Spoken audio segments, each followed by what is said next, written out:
MCC सँगको अनुदान सम्झौता कार्यान्वयन निर्णायक चरणमा पुगेसँगै सत्ता गठबन्धन धर्मरमा प्रधानमन्त्री देउवा एमसीसी रोज्ने कि गठबन्धन भन्ने दोबाटोमा।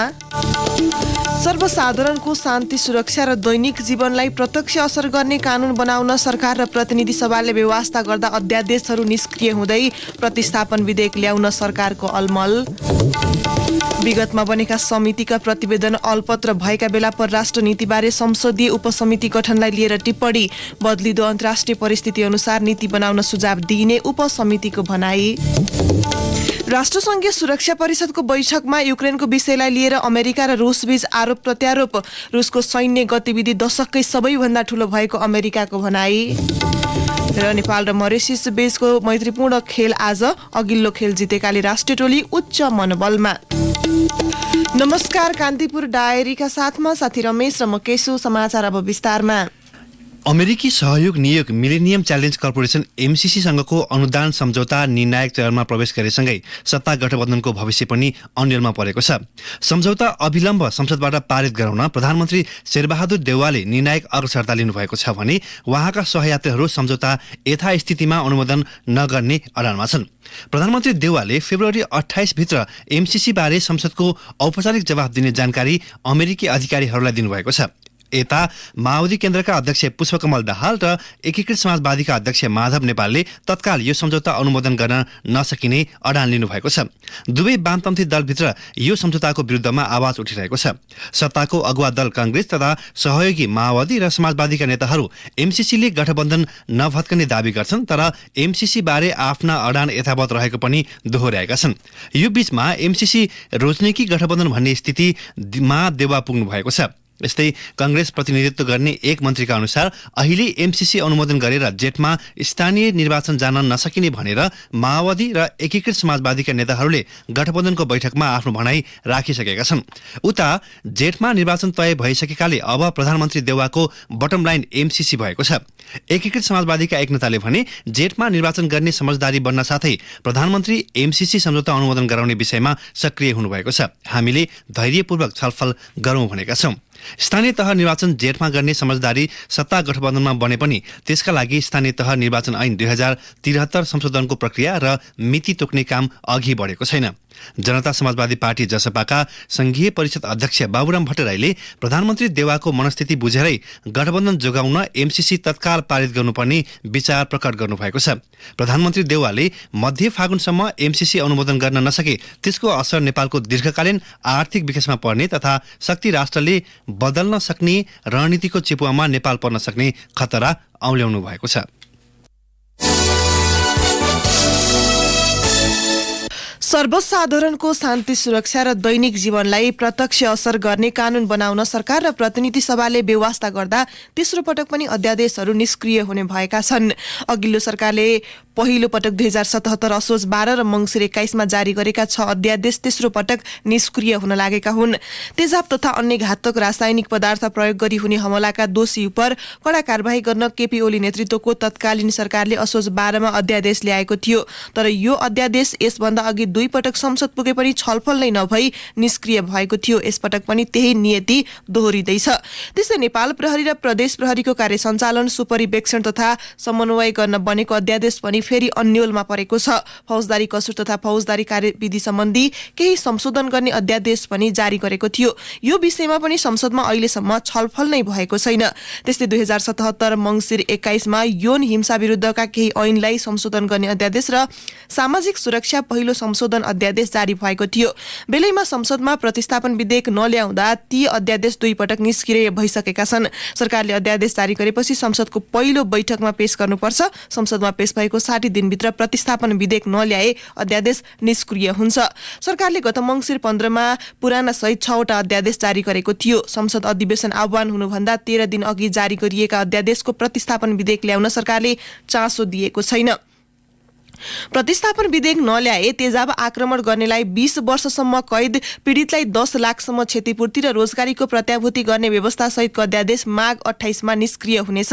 संविधानको धारा 114 अनुसार अध्यादेश सक्रिय राख्न संसदको दुवै सदनले स्वीकृत गर्नुपर्ने र अध्यादेश संसदमा पेश गरेको 60 दिनभित्र प्रतिस्थापन विधेयक प्रमाणीकरण गरिसक्नुपर्ने संवैधानिक प्रावधान छ। यो अध्यादेश प्रतिनिधि सभा र राष्ट्रिय सभाको 10औं अधिवेशन सुरु भएको पहिलो बैठक मङ्सिर 28 मा पेश गरिएको थियो। तिब्बत स्वशासित क्षेत्रका नवनियुक्त अध्यक्ष यान चिनहाईले तिब्बतले विभिन्न कठिनाईका बावजुद नेपालसँगको सम्बन्धलाई उच्च महत्व दिइरहेको बताउनु भएको छ। 2 वर्षदेखि तिब्बती नाकामा अवरोध भइरहेको गुनासो आइरहेका बेला चिनहाईको यस्तो धारणा आएको हो। तिब्बतको अध्यक्ष पदमा नियुक्त भएपछि त्यहाँ स्थित नेपाली महावाणिज्य दूतावासका पदाधिकारीसँगको भेटमा उहाँले नेपालसँग राम्रो सम्बन्ध बनाउने विषय उठाउनुभयो। दक्षिण एसिया छिर्ने चीनको गेटवे भएकाले नेपालसँगको सम्बन्धमा चीनले सधैँ नै उच्च प्राथमिकता दिँदै आएको बताउने गरेको छ। कोभिड बाहेक अन्य कुनै कारणले पनि नेपाल चीन नाकामा आयात निर्यातको काम प्रभावित नभएको नेपाली महावाणिज्य दूत नवराज ढकालले बताउनुभयो। उहाँले भन्नुभयो, उचाइमा रहेको तिब्बतमा अक्सिजनको आपूर्ति एकदम कम छ।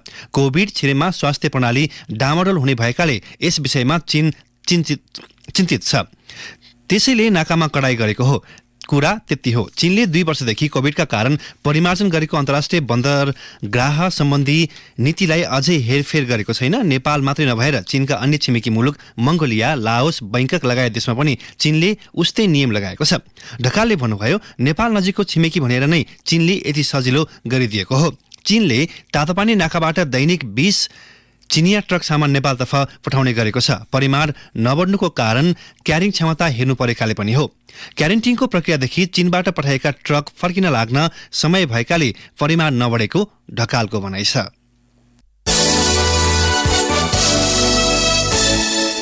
नेकपा माओवादी केन्द्रका अध्यक्ष पुष्पकमल दाहाल र चिनिया कम्युनिस्ट पार्टी सीपीसीका विदेश विभाग प्रमुख सङ्घ ताओ बीच भर्चुअल कुराकानी भएको छ। नेपालमा अमेरिकी सहयोग परियोजना मिलेनियम च्यालेन्ज कर्पोरेसन एमसीसीसँगको सम्झौता संसदबाट अनुमोदन गर्ने विषयमा सत्ता गठबन्धनभित्र छलफल चलिरहेका बेला माघ 15 मा पूर्व प्रधानमन्त्री समेत रहेका दाहाल र सङ्घबीच भएको कुराकानीलाई अर्थपूर्ण रूपमा लिइएको छ।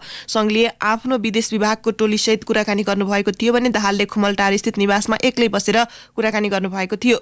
यस वार्ताका विषयमा दाहालले आफ्नो सचिवालयका पदाधिकारीलाई समेत आइतबार बेलुकासम्म जानकारी दिनुभएको थियो। सीपीसीको विदेश विभागले सो वार्ताबारे सार्वजनिक गरेपछि मात्र सूचना बाहिर आएको हो। सीपीसीको अन्तर्राष्ट्रिय विभागबाट प्राप्त सूचना अनुसार सङ्घले हालै सम्पन्न महाधिवेशनबाट पार्टी अध्यक्षमा पुनः चयन भएका दाहाललाई बधाई दिनुभएको थियो। उहाँले वार्ताका क्रममा चीन र नेपाल हिमाल र नदीले जोडिएका मित्रवत छिमेकी र साझा भविष्यका विकास साझेदार भएको उल्लेख गर्नुभएको छ।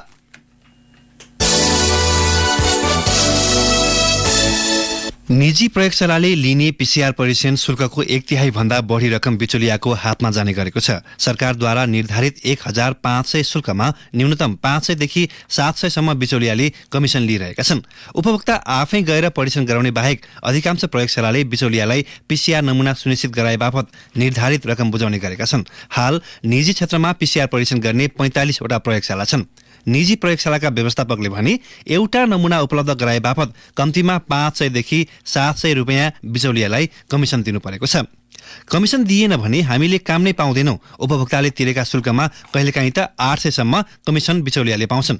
सरकारले गत माघ 7 गते निजी क्षेत्रले गर्ने परीक्षणको शुल्क 2000बाट घटाएर 1500 निर्धारण गरेको छ। त्यस यताको 11 दिनमा निजी क्षेत्रले 84,859 र सरकारी प्रयोगशालाको 49,532 पीसीआर परीक्षण गरेका छन्। काठमाडौँ जोरपाटी स्थित बौद्धमा सिभिल बैंक र सिभिल बचत तथा ऋण सहकारी संस्थाका पूर्व अध्यक्ष इच्छाराज तामाङको नयाँ हाउसिङ कम्पनी भेटिएको छ। अनुसन्धानका क्रममा सम्पत्ति शुद्धिकरण अनुसन्धान विभागले सो कम्पनी फेला पारेको हो। स्रोतले भन्यो, यस कम्पनीबारे यसअघि जानकारीसम्म थिएन। तामाङका नातागोता र अन्य पीडितहरूसँग बयानका क्रममा सो कम्पनीबारे रहस्य खुल्यो अनि खोजी गर्दा भेटियो। 20 रोपनी क्षेत्रफल रहेको सो कम्पनी बौद्ध हाउसिङ प्रणालीका नाममा कम्पनी रजिस्ट्रारको कार्यालयमा दर्ता छ। इच्छाराम तामाङ र सिभिल बचत तथा ऋण सहकारी संस्थाका अध्यक्ष केशवलाल श्रेष्ठका नाममा दर्ता रहेको सो कम्पनीको चुक्ता पुँजी 5 करोड मात्र राखिएको छ, जसमा तामाङका नाममा 4.5 करोड र श्रेष्ठका नाममा 50 लाख रुपियाँ मात्र पुँजी लगानी देखाइएको छ। सोही कम्पनी धितो राखेर एक वाणिज्य ब्याङ्कबाट 40 करोड रुपियाँ कर्जा लिएको पनि भेटिएको छ। स्रोतले भन्यो, सो क्षेत्रमा रहेका निर्माणाधीन संरचना र कम्पनीका नाममा रहेको सम्पत्ति मूल्याङ्कनको काम भइरहेको छ। सम्पत्ति शुद्धिकरणले 2 वर्ष 2076 साल सालदेखि नै तामाङ आबद्ध कम्पनीका गतिविधि अनुसन्धान गरिरहेको छ। सोही क्रममा तामाङ उनकी श्रीमती र छोरीहरूका ब्याङ्क खाता र चल अचल सम्पत्तिको कारोबार पनि रोक्का गरेको छ। कान्तिपुर डायरीमा अब ब्रेकको पालो। ब्रेकपछि कान्तिपुर डायरीमा अब कान्तिपुर सविस्तारको पालो। कान्तिपुर सविस्तार।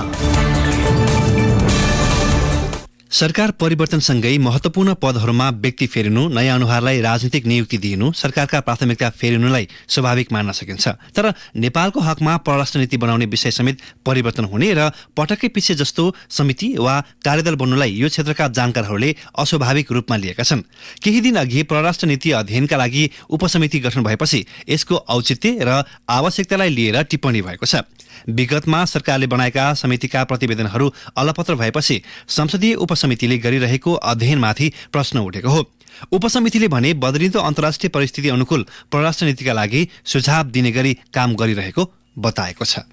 मुलुकको गरिमा र प्रतिष्ठालाई अन्तर्राष्ट्रिय समुदाय समक्ष उच्च राख्न परराष्ट्र नीति यसका विषयवस्तु र प्रस्तुति महत्वपूर्ण मानिन्छ। नेपालको परराष्ट्र नीतिलाई समय सापेक्ष परिष्कृत गर्न पछिल्लो 3वटा सरकारले निरन्तर अध्ययन समिति गठन र सुझाव संकलन गरेका छन्। प्रधानमन्त्री शेरबहादुर देउबाको अघिल्लो कार्यकाल तथा एमाले अध्यक्ष केपी शर्मा ओली नेतृत्वको सरकारका पालामा प्रतिवेदन तयार भएका थिए, तर ती प्रतिवेदन सिंहदरबारका कुनै कोठामा थन्किने बाहेक केही हुन सकेनन्। अहिले संसदको आयु 1 वर्ष बाँकी रहेका बेला एक संसदीय समिति अन्तर्राष्ट्रिय सम्बन्ध समितिले उपसमिति गठन गरी सरकारलाई परराष्ट्र नीतिमा सुझाव दिन अध्ययन गरिरहेको छ। अध्ययन बारे जानकारी दिँदै उपसमिति संयोजक डाक्टर दीपक प्रकाश भट्ट, समकालीन अन्तर्राष्ट्रिय सन्दर्भ, त्यसमा क्षेत्रीय परिस्थिति, नजिकका छिमेकीहरूसितको सम्बन्ध, त्यहाँ आइरहेका परिवर्तन र एक ढङ्गले हेर्दा विश्व राजनीतिमै आइरहेको परिवर्तन र त्यसलाई निकटबाट हेरेर हामीले कस्तो सम्बन्धहरू राख्ने, अन्तर्राष्ट्रिय सम्बन्धका आयामहरू विविधीकरण हुँदैछ, प्रभावहरू फैलिँदै गएका छन्। क्लाइमेट चेन्जदेखि लिएर रिजनल सब रिजनल संरचनाहरू अर्गनाइजेसनहरू निर्माण भइरहेका छन्।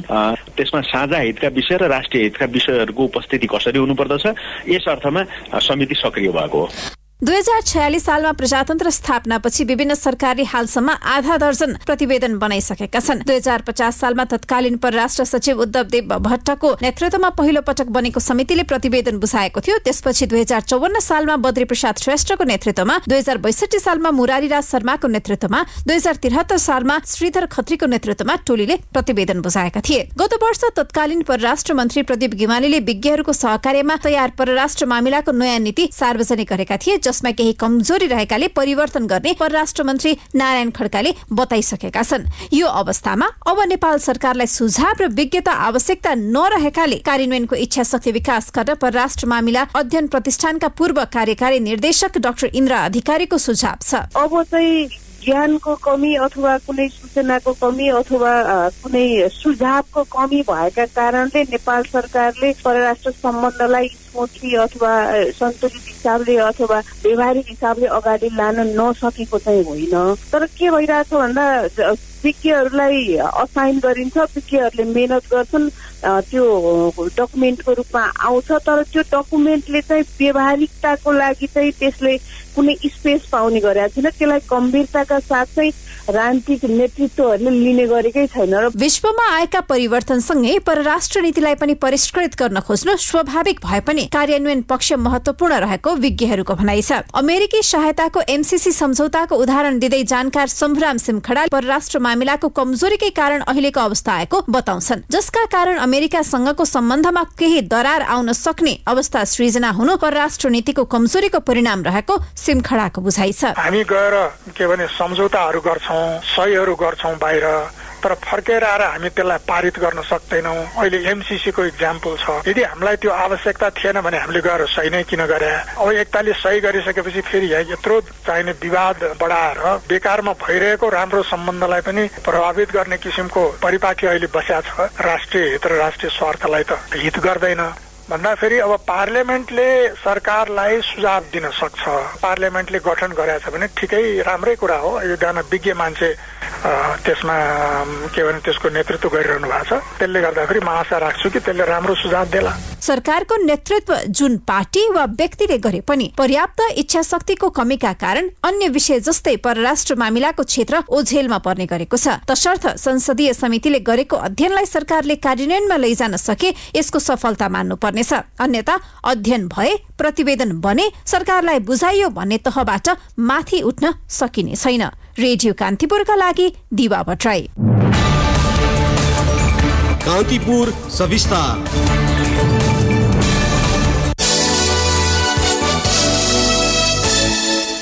अब मुलुकमै बाल शल्य चिकित्साको अध्ययन अध्यापन हुने भएको छ। कान्ति बाल अस्पतालको लामो संघर्षपछि चिकित्सा विज्ञान राष्ट्रिय प्रतिष्ठानले यो विषय पढाउने व्यवस्था मिलाएको हो। बाल शल्य चिकित्सा अध्ययनमा छनौट भएका विद्यार्थीलाई कान्तिले आइतबार स्वागत गरेको छ। यसअघि यो विषय अध्ययनका लागि छनौट गर्ने विद्यार्थीले चीन, भारत, पाकिस्तान, बंगलादेश लगायतका मुलुकमा पुग्नु पर्थ्यो।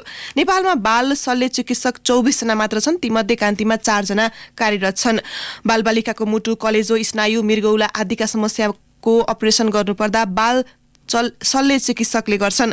कान्ति बाल अस्पतालका निर्देशक डाक्टर अजित रायमाझीले कान्तिले 17 वर्ष अघि नै शल्य चिकित्साको आवश्यकता महसुस गरे पनि विभिन्न कारणले अध्यापन गराउन नसकिरहेको बताउनुभयो। उहाँका अनुसार यो क्षेत्रका विषयगत दक्ष जनशक्ति अभावकै कारण जनरल सर्जनले बाल शल्य चिकित्सा सम्बन्धी सेवा दिइरहेका छन्। कान्तिले छुट्टै राष्ट्रिय बाल रोग अध्ययन प्रतिष्ठान स्थापना गर्न गुरुयोजना तयार पारेर स्वीकृतिका लागि स्वास्थ्य मन्त्रालय र बजेटका लागि अर्थ मन्त्रालयमा पेश गरिसकेको जनाएको छ। प्रतिष्ठान स्थापना भएमा बालबालिकाको मुटु, नसा, स्नायु, मृगौला, आइसियु, नवजात शिशु, सरुवा रोग लगायत सम्बन्धी अध्ययनकै लागि विदेश जानुपर्ने बाध्यता हट्नेछ। अहिले सरकारीले मात्रै नभई बालबालिकाको मुटु, स्नायु, मृगौला सम्बन्धी अध्ययन अध्यापन निजी क्षेत्रका कलेजहरूले समेत गराउन सकिरहेका छैनन्। निर्देशक डाक्टर रायमाझीले कोभिडका कारण बजेट पास नगरे पनि राज्यले नीतिगत रूपमा भए पनि स्वीकृति गर्नुपर्ने बताउनुभयो। नेपाल विद्युत प्राधिकरणको पोल, अप्टिकल फाइबर लगायत विद्युतीय संरचना प्रयोग गरे बापत इन्टरनेट, टेलिफोन र केबल सेवा प्रदायकहरूले तिर्नुपर्ने भाडा विवाद फेरि बल्झिने देखिएको छ। भाडा विवादबारे थप अध्ययन गर्न आन्तरिक समिति गठन गर्ने तयारीमा प्राधिकरण लागेपछि यो विषय तत्काल नटुङ्गिने देखिएको हो। सेवा प्रदायकहरूले प्राधिकरणलाई लामो समयदेखि नतिरेको भाडा बक्यौता विवाद उत्कर्षमा पुगेपछि गत असोजमा एक अध्ययन कार्यदल गठन भएको थियो। सञ्चार तथा सूचना प्रविधि मन्त्रालयका सहसचिव विनोद प्रकाश सिंहको संयोजकत्वमा बनाइएको विद्युतीय पोल तथा सोको भाडा भुक्तानी एवं उपयोग सम्बन्धमा सुझाव सिफारिस गर्न गठित समितिले आफ्नो प्रतिवेदन बुझाइसकेको छ। तर सो प्रतिवेदन कार्यान्वयनबारे प्राधिकरणभित्रै अन्यल देखेपछि अर्को अध्ययनको तयारी थालिएको हो। निर्वाचन आयोगले आफ्नो वार्षिक प्रतिवेदन राष्ट्रपति विद्यादेवी भण्डारीलाई बुझाएको छ। प्रमुख निर्वाचन आयुक्त दिनेश कुमार थपलियाले आर्थिक वर्ष 2077-78 को वार्षिक प्रतिवेदन राष्ट्रपति भण्डारीलाई बुझाउनु भएको हो। प्रतिवेदन बुझ्दै राष्ट्रपति भण्डारीले संविधान र कानून बमोजिम सम्पन्न गर्नुपर्ने सबै तहका निर्वाचनका लागि तयारी अवस्थामा रहन आयोगलाई आग्रह गर्नुभयो। त्यस्तै उहाँले आसन्न निर्वाचनमा बढीभन्दा बढी मतदाता सहभागी गराउन, निर्वाचन प्रणालीलाई लैङ्गिक मैत्री बनाउन तथा मतदान स्थल र केन्द्र मतदाता मैत्री बनाउन आयोगलाई सुझाव दिनुभएको थियो। यसैबीच निर्वाचन आयोगले गत बुधबार सम्पन्न राष्ट्रिय सभा निर्वाचन सम्बन्धी प्रतिवेदन राष्ट्रपति भण्डारीलाई बुझाएको छ। प्रतिवेदनमा 19 जना नवनिर्वाचित राष्ट्रिय सभा सदस्यको सूचीमा पनि समावेश गरिएको छ। बागमती प्रदेश सरकारले प्रदेशको 3वटा जिल्लामा रासायनिक मल कारखाना स्थापना गर्ने भएको छ। प्रदेश मन्त्री परिषदको बैठकले मध्यम स्तरको 3वटा मल उत्पादन कारखाना स्थापना गर्ने प्रक्रिया अगाडि बढाउने निर्णय गरेको छ। प्रदेश सरकारले मल कारखाना स्थापना गर्न थाइल्याण्डको एक निजी कम्पनीसँग समन्वय र परामर्श अगाडि बढाउने समेत भएको छ। प्रदेश सरकारले हेटौँडा, चितवन र सिन्धुलीमा मध्यम स्तरको मल उत्पादन कारखाना स्थापना गर्न आवश्यक विद्युतका लागि नेपाल विद्युत प्राधिकरणसँग समन्वय गर्ने निर्णय गरेको हो। थाइल्याण्डको एक निजी कम्पनीले मल कारखाना स्थापना गर्न लामो समयदेखि प्रदेश सरकारसँग छलफल गरिरहेको थियो। सो कम्पनीले विभिन्न स्थानमा जग्गा समेत हेरिरहेको छ। खेतीको सिजनमा किसानले मलको समस्या भोग्नु परेको भन्दै प्रदेशमा सरकारले मल उत्पादन कारखाना स्थापना गर्न आवश्यक प्रक्रिया अघि बढाउने निर्णय गरेको प्रदेश सरकारका प्रवक्ता समेत रहेका आन्तरिक मामिला तथा कानून मन्त्री कृष्ण शर्मा खनालले बताउनुभयो। उहाँले थाइल्याण्डको कम्पनीले मल कारखाना सञ्चालन गर्न नियमित रूपमा 200 मेगावाट बिजुली उपलब्ध गराउनुपर्ने शर्त राखेको जानकारी दिनुभयो। कान्तिपुर डायरीमा अब ब्रेकको पालो। कान्तिपुर डायरीमा अब आर्थिक प्रसङ्ग चालु आर्थिक वर्षको 7 महिनामा घर बनाएका सबै भूकम्प पीडितले अझै रकम पाउन सकेका छैनन्। अहिलेसम्म निवेदन दिएका 72,703 जना मध्ये 13,408 जनाले मात्र रकम पाएका छन्। 59,295 जनाले अझै रकम पाउन सकेका छैनन्। समयमै अर्थ मन्त्रालयबाट रकम स्वीकृत भएर नआउँदा रकम वितरणमा ढिलाइ भएको शहरी विकास मन्त्रालयको भवन विभाग अन्तर्गत केन्द्रीय आयोजना कार्यान्वयन इकाइका निर्देशक झप्पर सिंह विश्वकर्माले जानकारी दिनुभयो। उहाँले भन्नुभयो, तर अहिले समस्या छैन, प्रक्रिया पूरा भएकाहरूलाई रकम वितरण गरिसकिएको छ। अहिले कसैको पनि रकम नरोकिएको उहाँको दाबी छ। उहाँले भन्नुभयो, निवेदन दिने सबैलाई रकम दिइहाल्ने भन्ने हुँदैन। प्राविधिकले भूकम्प मैत्री घर बनेको छ भनेर सिफारिस गरेपछि रकम दिन्छौं। निवेदन दिनेको संख्या धेरै भए पनि क्रमशः प्रक्रिया पूरा गरेकालाई रकम वितरण गर्दै जाने उहाँको भनाइ छ। कार्यालयका अनुसार पहिलो किस्ता पाउन बाँकी 5,286 लाभग्राही मध्ये अहिलेसम्म 1,527 जनाले रकम पाएका छन्। 3,759 जनाले रकम पाउन बाँकी छ।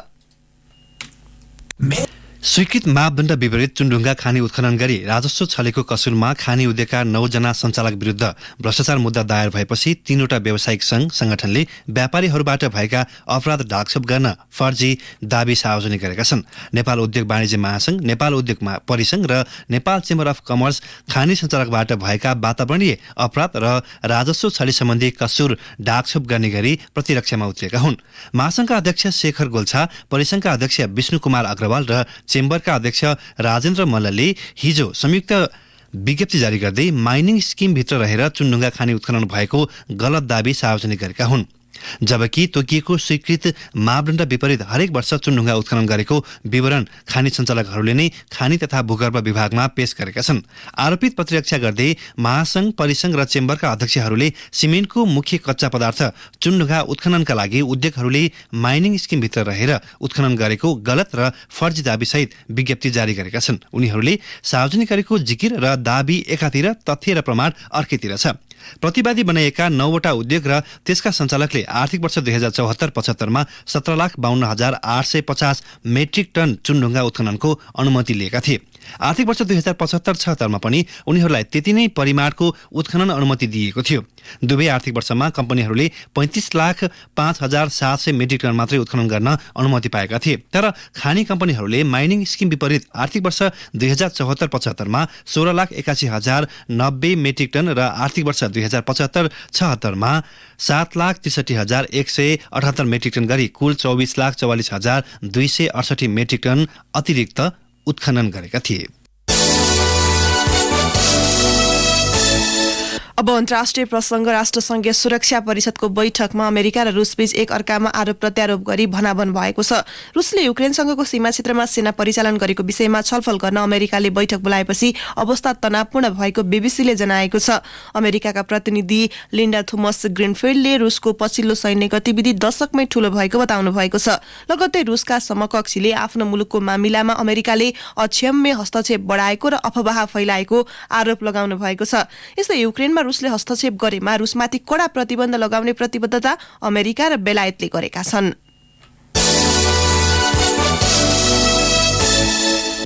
अब खेल प्रसङ्ग। नेपाली राष्ट्रिय फुटबल टिमले मोरिसस विरुद्ध आज दोस्रो मैत्रीपूर्ण खेल खेल्दैछ। पहिलो खेलमा जित निकालेको घरेलु टिम लगातार सोही नतिजा दोहोर्याउन उच्च मनोबलका साथ मैदानमा उत्रदैछ। स्ट्राइकर बिमाल घरती मगरले गोलसँगै 27 महिनापछि राष्ट्रिय टिममा पुनरागमन गरेपछि नेपालले शनिबार पहिलो खेलमा मोरिससलाई 1-0 गोल अन्तरले हराएको थियो। नेपाली राष्ट्रिय टिमका मुख्य प्रशिक्षक अब्दुल्लाह अलमुतैरीले दुवै खेलाडी परिवर्तन गर्दै दोस्रो मैत्रीपूर्ण खेलका लागि टिम घोषणा गरेका छन्। प्रशिक्षक अब्दुल्लाहले यसअघि घोषणा गरेको टिमबाट डिफेन्डर अनन्त तामाङ र प्रशान्त अवस्थी बाहिरिएका छन्। किरण चेम्जुङको कप्तानीमा घोषणा गरिएको टिममा मनिष दागी र दर्शन गुरुङलाई राखिएको छ। मैत्रीपूर्ण खेलहरूबाट जित निकालेर फिफा वरियता सुधार गर्ने प्रशिक्षक अलमुतैरीको लक्ष्य छ। अब मौसम सम्बन्धी जानकारी। काठमाडौँ उपत्यका सहित मुलुकभर आंशिक बदली हुने मौसम पूर्वानुमान महाशाखाले जनाएको छ।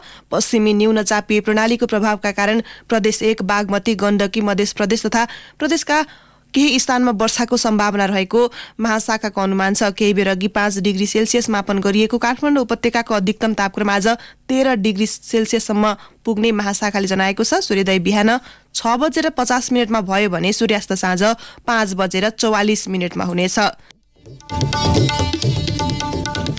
हवस् त यिनै प्रसङ्गसहित कान्तिपुर डायरीको यो बुलेटिन अहिलेलाई यही सकिन्छ। साथी रमेश र म के सुविधा हुन्छौ। नमस्कार।